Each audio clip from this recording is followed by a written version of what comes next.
শ্রী শ্রী গৌর নিত্যানন্দ জয়িত শ্রী চৈতন্য ভাগবত অন্তখণ্ড অষ্টম অধ্যায় মহাপ্রভুর নরেন্দ্র সরোবরে জলকেলি লীলা।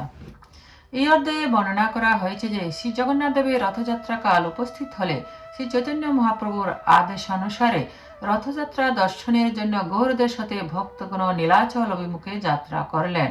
শ্রীবাস পণ্ডিত, শ্রী চন্দ্রশেখর আচার্য, গদাধর দাস গোস্বামী, পুণ্ডরিক বিদ্যানিধি, বক্রেশ্বর পণ্ডিত, প্রদ্যুম্ন ব্রহ্মচারী, হরিদাস ঠাকুর, বাসুদেব দত্ত ঠাকুর, শ্রী মুকুন্দ দত্ত ঠাকুর, শিবানন্দ সেন, গোবিন্দানন্দ, আখরিয়া বিজয় দাস, সদাশিব পণ্ডিত, পুরুষোত্তম সঞ্জয়, নন্দন আচার্য, শুক্লাম্বর ব্রহ্মচারী, শ্রীধর ভগবান পণ্ডিত, গোপীনাথ পণ্ডিত, শ্রী গর্ব পণ্ডিত, বনমালী পণ্ডিত, জগদীশ হিরণ্য পণ্ডিত, বুদ্ধিমন্ত খান, আশ্চর্য পুরন্দর, মুরারি গুপ্ত, গরুর পণ্ডিত, গোপীনাথ সিংহ, শ্রীরাম পণ্ডিত, নারায়ণ পণ্ডিত, দামোদর পণ্ডিত ইনি শশীমাতার দর্শনে নীলাচল থেকে এসেছিলেন এবং শ্রী অদ্বৈত আচার্য প্রভু সপরিবারে দাস দাসী ভৃত্য সহ কীর্তন করতে করতে নীলাচল অভিমুখে যাত্রা করেছিলেন।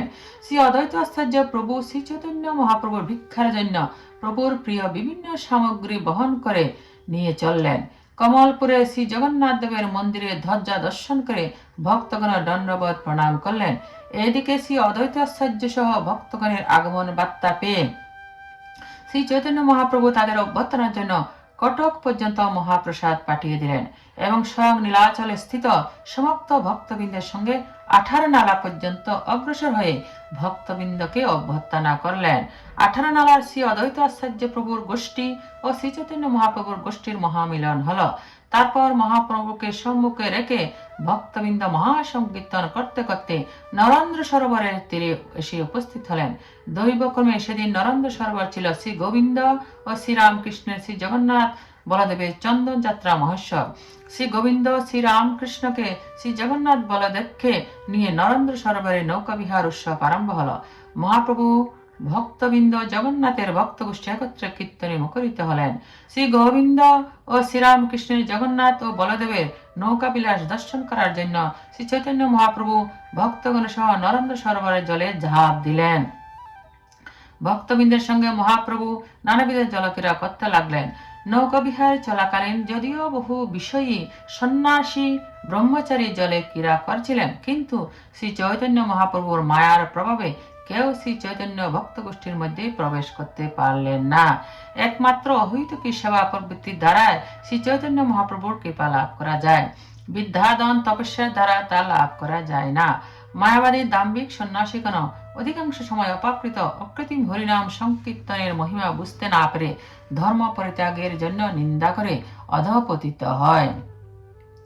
একমাত্র উত্তম সন্ন্যাসীগণ শ্রী চৈতন্য মহাপ্রভুকে মহাজন মহাজ্ঞানী বলে কীর্তন করেন। কেবল মহাভক্ত বলে প্রশংসা করলেও মহাপ্রভুর প্রকৃত স্বরূপ কেউ বুঝতে পারেন না। অভিন্ন শ্রী ব্রজেন্দ্র নন্দন শ্রী চৈতন্য মহাপ্রভু অভিন্ন ব্রজ পরিচয় শ্রী চৈতন্য ভক্তবৃন্দের জলকেলিতে নরেন্দ্র সরোবর গঙ্গা ও যমুনার সৌভাগ্য লাভ করেছিল। নরেন্দ্র জল ক্রীড়া করার পর শ্রী চৈতন্য মহাপ্রভু শ্রী জগন্নাথ দর্শনে ভক্তবৃন্দ সহ গমন করলেন।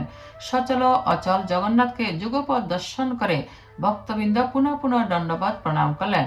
কাশী মিশ্র জগন্নাথের গলার মালা এনে সকলের অঙ্গ ভূষিত করলেন।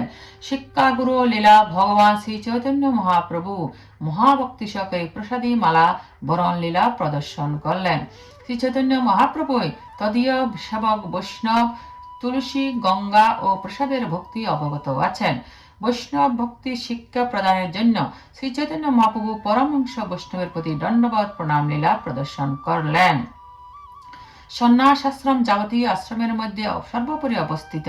পুত্র সন্ন্যাস গ্রহণ করলে ব্যবহারের পূজ্য পিতাও এসে পূর্বাশ্রমের পুত্রকে প্রণাম করে থাকেন। তেমনি সর্ব নমস্কৃত স্বয়ং ভগবান শ্রী চৈতন্য মহাপ্রভু সন্ন্যাস লীলা হয়েও পরমহংস বৈষ্ণবের শ্রেষ্ঠত্ব জ্ঞাপনাত্ম বৈষ্ণবের প্রতি নমস্কার লীলা প্রদর্শন করলেন। শ্রী চৈতন্য মহাপ্রভুর তুলসী ভক্তি লীলাও অপূর্ব। মহাপ্রভু একটি ছোট মাটির পাত্রে মাটি ভরে তাতে তুলসী বৃক্ষ রোপণ করতেন এবং যখন তিনি সংখ্যাপূর্বক নাম গ্রহণ করতে করতে পথ চলতেন তখন কোনো ভক্ত সেই তুলসী নিয়ে সম্মুখে চলতেন এবং মহাপ্রভু তার অনুগমন করতে করতে নাম কীর্তন করতেন। যখন শ্রী চৈতন্য মহাপ্রভু উপবেশন করতেন তখন তুলসী বৃক্ষকে তার সম্মুখে স্থাপন করা হতো।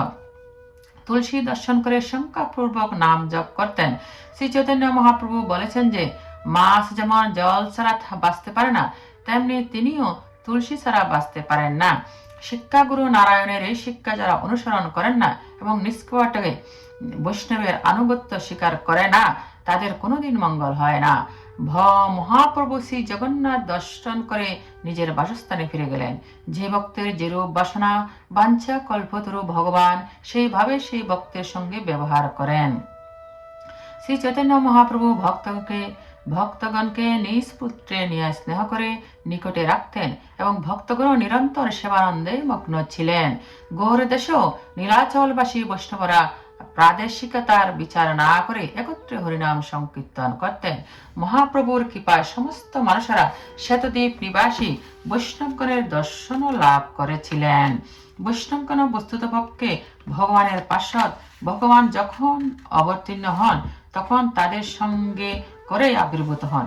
তেমনি মহাপ্রভুর আজ্ঞায় এই সমস্ত বৈষ্ণবগণ তার লীলা পুষ্টির জন্য আবির্ভূত হয়েছেন।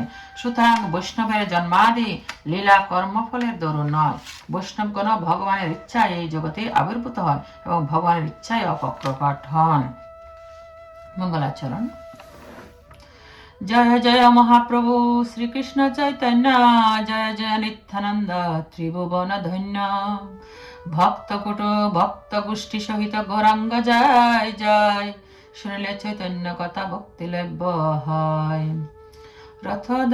রথযাত্রা দর্শনের জন্য নীলাচলে ভক্ত গোষ্ঠীর বিজয়।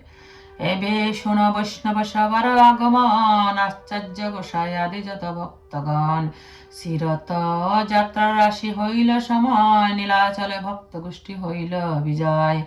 ঈশ্বর আজ্ঞায় প্রতি বৎসরে বৎসরে সবাই আইলেন রথযাত্রা দেখিবারে। আশ্চর্য গোসাই অগ্রে করি ভক্তগণ, সবে নীলাচলে প্রতি করিলা গমন। চলিলেন ঠাকুর পণ্ডিত শ্রীনিবাস, যাহার মন্দিরে হল চৈতন্য বিলাস। চলিল আচার্য রত্ন শ্রী চন্দ্রশেখর, দেবী ভাবে যাহা যার গৃহে নাচিলা ঈশ্বর। চলিলেন হরিষে পণ্ডিত গঙ্গা দাস, যাহার শরণে হয় কর্মবন্ধনাশ। পুণ্ডরিক বিদ্যানিধি চলিলেন আনন্দে, উচ্চস্বরে যারে সরি গৌরচন্দ্র কান্দে। চলিলেন হরিষে পণ্ডিত বক্রেশ্বর, যে নাচিতে কীর্তনিয়াসী গৌর সুন্দর। চলিল প্রদুম্ন ব্রহ্মচারী মহাশয়, সাক্ষাৎ নরসিংহ যার সঙ্গে কথা হয়। চলিলেন উল্লাসে ঠাকুর হরিদাস, আর হরিদাস যার ছিদ্র কুলে বাস। চলিলেন বাসুদেব মত্ত মহাশয়, যার স্থানে কৃষ্ণ হয় আপন বিক্রয়।